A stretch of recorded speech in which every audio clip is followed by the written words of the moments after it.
Hello, my name is Kieran Moloney and I am an anaesthetic intern at the University Hospital Limerick.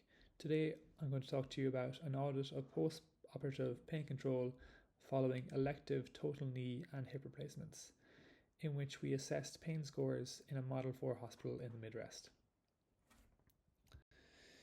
So, effective post-operative pain control is critical for recovery after total knee and hip replacements.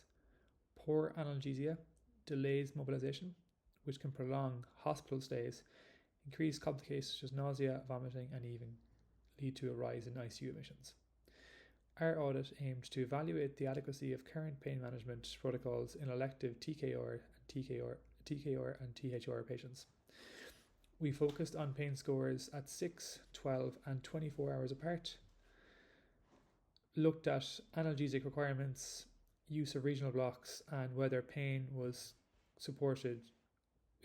adequate pain supported early mobilization.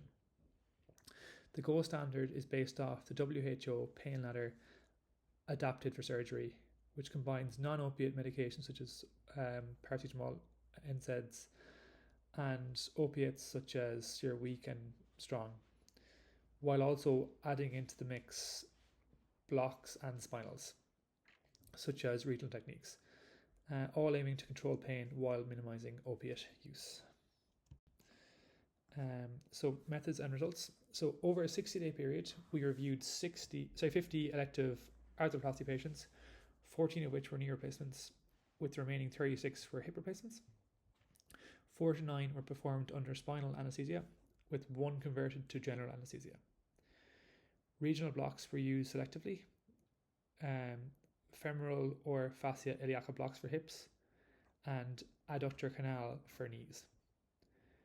Pain scores improved over time, with 18 patients reporting lower pain at 12 hours compared to 6, and 36 patients' pain improved at 24 hours compared to scores at 12. Complications were rare, 1 conversion to GA, and 1 case of burning leg pain post-operatively. These results show meaningful early pain management, supporting the benefits of spinal anesthesia with targeted regional blocks.